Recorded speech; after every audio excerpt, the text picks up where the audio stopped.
Assalamualaikum warahmatullahi wabarakatuh. Perkenalkan, nama saya Utaminta Fadila, NIM 43233022.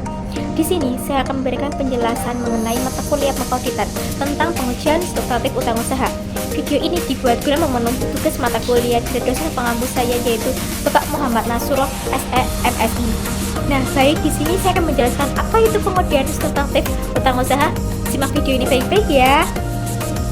Utang usaha adalah kewajiban perusahaan yang timbul dari pembelian barang atau jasa secara kredit yang harus dibayarkan dalam jangka pendek, biasanya kurang dari setahun. Oleh karena itu, jatuh tempo pembayarannya relatif singkat.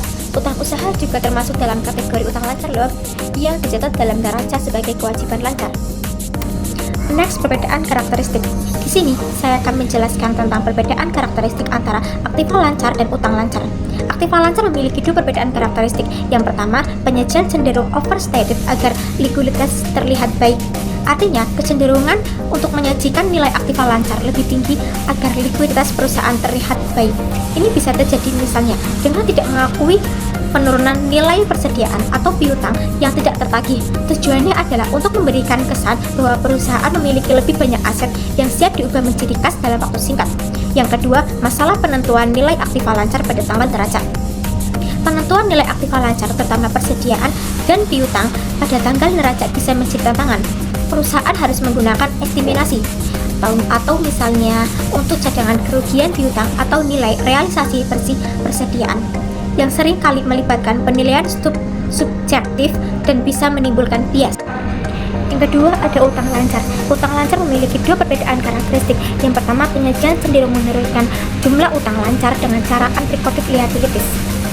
Maksudnya, kebalikan dari aktiva lancar.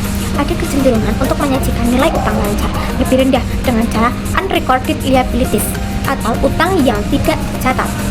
Ini berarti perusahaan sengaja atau tidak sengaja tidak mengakui sebagian kewajibannya agar posisi keuangan terlihat lebih sehat atau rasio utang terhadap ekuitas lebih rendah. Yang kedua, tidak ada masalah dengan penentuan nilai utang. Artinya, penentuan nilai utang lancar umumnya lebih lugas dan tidak serumit penentuan nilai aktiva lancar.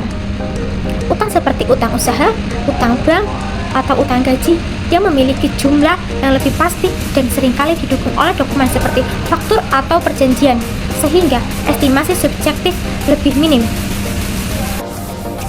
Kemudian ada perbedaan pengujian substantif. Yang pertama, ada aktiva lancar. Aktiva lancar memiliki tiga pengujian substantif. Yang pertama, menemukan adanya overstated pencatatan aktiva lancar. Yang kedua, menentukan kewajaran nilai aktiva lancar. Yang ketiga, waktu pengujian lebih lama. Sedangkan untuk utang lancar memiliki tiga pengujian substantif. Yang pertama, menemukan adanya understated pencatatan utang lancar. Yang kedua, cek dan historis utang yang harus dilunasi jangka pendek. Yang ketiga, waktu pengujian lebih pendek. Selanjutnya, ada prinsip akuntansi berterima umum utang lancar di neraca. Yang pertama, setiap jenis utang lancar harus disajikan secara terpisah jika material. Ini berarti bahwa akun-akun utang lancar yang memiliki nilai signifikan atau material harus disajikan secara terpisah di dalam neraca. Contohnya, utang usaha, utang bank jangka pendek, utang pajak, utang gaji, dan pendapatan diterima di muka. Tujuan pemisahan ini adalah untuk memberikan gambaran secara jelas mengenai komposisi kewajiban jangka pendek perusahaan. Jika suatu jenis utang lancar nilainya tidak material, maka dapat digabungkan dengan akun jenis lainnya. Yang kedua, utang kepada perusahaan terafiliasi pemegang saham dan karyawan harus dipisah dengan utang kepada pihak ketiga yang independen. Utang kepada perusahaan terafiliasi pemegang saham dan karyawan harus disajikan secara terpisah dari utang kepada pihak ketiga yang independen, misalnya pemasok non-afiliasi atau bank umum. Pemisah ini penting karena dengan pihak berelasi seringkali memungkinkan karakteristik yang berbeda dibandingkan transaksi dengan pihak independen.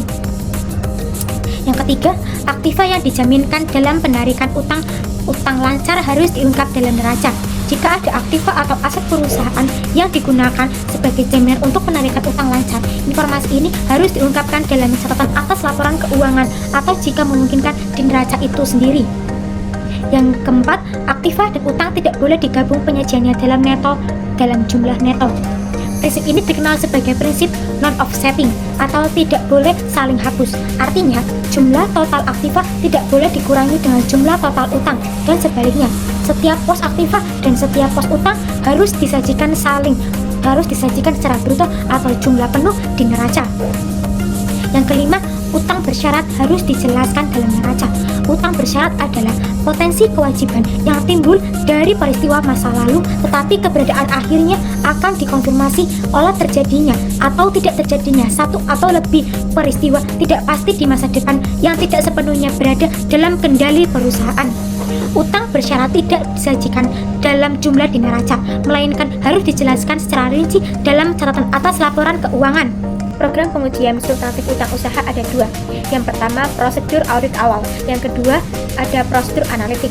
Prosedur audit awal terdiri dari 6. Yang pertama, usut saldo utang usaha di neraca ke dalam buku besar. Yang kedua, hitung kembali saldo utang usaha di buku besar. Yang ketiga, usut saldo awal ke kertas kerja tahun lalu. Yang keempat, review terhadap mutasi luar biasa. Yang kelima, usut posting ke jurnal. Yang keenam, lakukan rekonsiliasi buku pembantu utang dengan akun kontrol utang usaha di buku besar. Selanjutnya ada prosedur analitik, terdiri dari 4. Yang pertama, rasio tak perputaran utang usaha. Yang kedua, rasio utang usaha dengan utang lancar. Yang ketiga, pembelian dibagi rata-rata utang usaha. Yang keempat, saldo utang usaha dibagi utang lancar. Pengujian terhadap transaksi rinci. Yang pertama, melakukan pengujian pisah batas pembelian, yaitu untuk memperoleh keyakinan terhadap pencatatan pembelian baik dengan VOB spinning point maupun destination. Yang kedua, melakukan pengujian pisah batas pengeluaran kas, yaitu memastikan bahwa pengeluaran kas dicatat dalam periode dikeluarnya kas tersebut. Yang ketiga, ada memeriksa pembayaran kemudian, yaitu mendeteksi adanya utang yang tidak dicatat, tidak dibayar di akhir tahun, dan menemukan pengeluaran kas yang tidak tercatat pada tanggal neraca. Yang keempat, memeriksa utang usaha yang tidak dicatat, menemukan adanya understated utang usaha dan under-recorded utang usaha. Oke, selanjutnya ada pengujian terhadap transaksi rinci.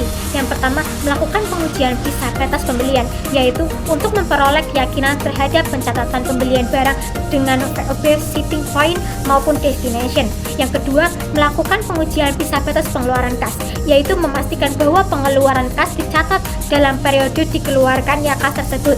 Yang ketiga, ada memeriksa pembayaran kemudian, mendeteksi adanya utang yang dicatat tidak dibayar di akhir tahun dan menemukan pengeluaran kas yang tidak tercatat pada tanggal neraca. Yang keempat, memeriksa utang usaha yang tidak tercatat, menemukan adanya understated utang usaha dan under-record utang usaha. Oke, selanjutnya ada penyebab utang usaha tidak dicatat pada tanggal neraca.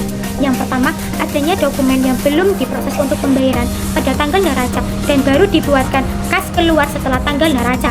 Yang kedua, ada barang yang diterima sebelum tanggal neraca, tapi faktur dari pemasok diterima setelah tanggal neraca. Yang ketiga, klien menggunakan basic tunai dalam melakukan bukti kas keluarnya. Yang keempat, adanya jasa yang dinikmati klien sebelum tanggal neraca, tapi penjual jasa baru menagih setelah tanggal neraca. Dalam pengujian terhadap saldo akun rinci, harus melakukan konfirmasi utang. Perusahaan yang dipilih untuk melakukan tersebut adalah 1. Kreditur yang melakukan penjualan besar. Yang kedua, kreditur yang memiliki transaksi luar biasa. Yang ketiga, kreditur yang memiliki hubungan istimewa. Lakukan rekonsiliasi utang usaha yang tidak dikonfirmasi ke pernyataan piutang bulanan yang diterima klien dari debitur. Yang terakhir, adanya verifikasi penyajian dan pengungkapan. Membandingkan penyajian utang usaha di neraca dengan prinsip akuntansi penerima umum. Bukti dapat dihimpun dari pemeriksaan klasifikasi dan pengungkapan utang usaha dan non-usaha, serta meminta konfirmasi kepada manajemen atas pengungkapan utang usaha.